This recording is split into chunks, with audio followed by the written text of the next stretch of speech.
What are the Saints going to do with Michael Thomas? I mean, it's one thing to ghost a team, but now it's like another thing to seemingly try to entice them publicly to do something maybe against their will. Like it's gone from odd to highly combative very fast. Yeah, because we all remember how this started with the ankle injury that he had last year. It caused him to miss 9 games, I believe. He didn't have a touchdown last year, which is anti-Michael Thomas's dominance, who just got a huge deal before the start of the season.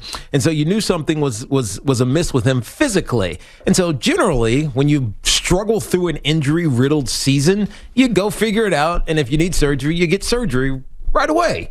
He got surgery 4 weeks ago, and everyone was upset about this, including Sean Payton. And they had a right to be. And of course they did. It's unprofessional. He's on the PUP list. He's starting the season unavailable to play. He's not playing another snap. Oh, and by the way, Drew Brees is no longer here. We need to figure out who's going to be our quarterback, Taysom Hill or Jameis Winston. But Michael Thomas, our most important offense, well, maybe second, maybe whatever it is. Him and Alvin Kamara, between Kamara, top 2. Yep. One of the 2 most important offensive components, just not available. I would actually say it's Thomas because without Thomas going vertical, that's right. No, he's not a speedster, but it just kind of tightens things up for Kamara. It's all interrelated, as you obviously know. But if Thomas is drawing a double, Kamara's loose, life easier for Jameis Winston. Absolutely. Put him out put Kamara out on the wing, run one-on-one with the linebacker, you're winning all of those. Michael Thomas isn't there, you're stacking the box and you're stopping the other one weapon.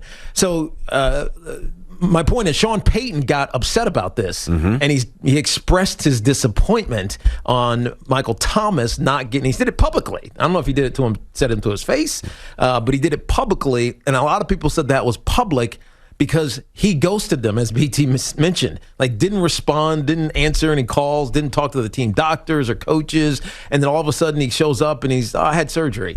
And, after you just got paid, that's how you're going to treat the guys that just paid you? It just rubbed the Saints the wrong way, which then caused Michael Thomas to fire back. Listen, it's August, and I'm sure many, many young boys and girls have, for some reason, punted on their summer reading list, okay? And they're not quite where they need to be. Now, I would always do it, but it was always around this time where I'm like, ooh, I gotta squeeze an old man in the sea. I mean, where's my boy Salinger? I gotta read things I gotta read because I'm obviously getting tested on it when I get back to school. And it's inexcusable. It's unacceptable. That's my fault. That's just not being proactive enough. And it's similarly speaking, it's Michael Thomas, dude. Yep. Your job is to read these books to be ready for the first day of school. Get yourself ready. Now, if there's a mistrust or a disconnect or both with the medical doctors of the Saints that I'm not aware of, maybe that should be put out there for public consumption. Maybe somebody should plant that for Michael Thomas's team.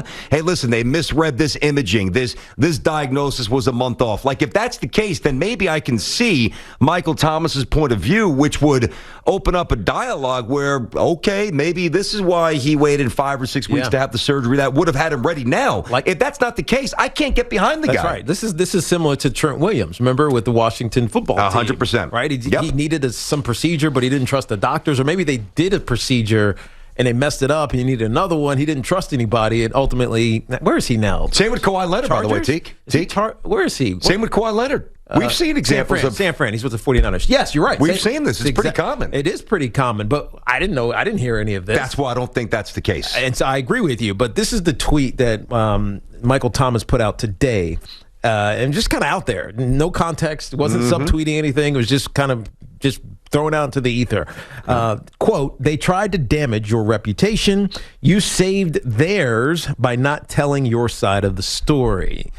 But it kind of portends what you're saying, BT. Maybe you should tell your side of the story. Maybe we can get behind it if it makes sense. I mean, because right now he's losing the battle of public opinion. Yes. And probably within that locker room as well. I would think so. Remember, he had a fight last year. It wasn't great in the locker room a year ago. He got suspended. And I don't care about two guys fighting. That happened, but he did get suspended. That's when you know it was a little bit more than the ordinary disagreement between teammates, which happens a lot, as you know. Guys fight all the time. Yeah. Like, whatever happens, whether it's something on the field or some disagreement that happened in the locker room, playing tunk, you didn't pay up. You didn't pay up. Whatever. Yeah. Like, guys fight. Yeah. They get over it. Right? And very rarely is it conduct detrimental to the team. right? Fights happen, dude. Yes. Right? Yes. I'm talking over nonsense, right? You didn't pay the bill, right? Nonsense. But it's never conduct detrimental to the team. He got suspended for conduct detrimental to the team for a fight.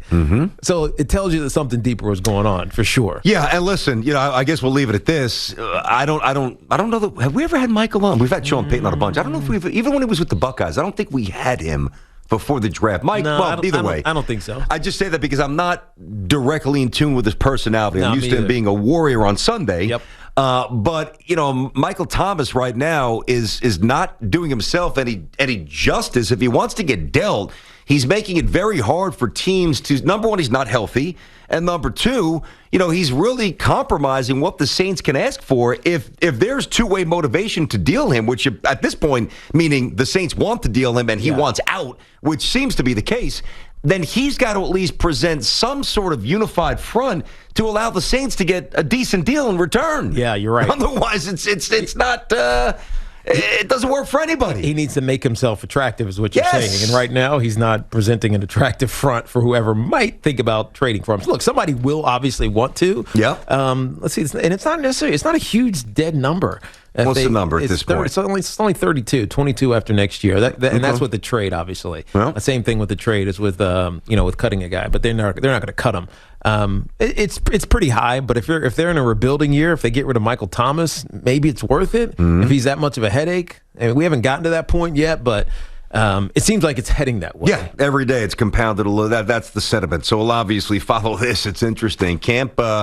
Full bore. Most teams have 10, 11, 12 practices in. Got games coming up, not just the Hall of Fame, which obviously just passed, but now we've actually got games coming up this weekend, teams joining and doing split scrimmages. So it's on. It's a race at the start of the football season. Right now, Michael Thomas seems like he's 5 planets away from the Saints. Thanks for watching. Make sure you like and subscribe, and don't forget to hit that bell to be notified when we drop fresh content.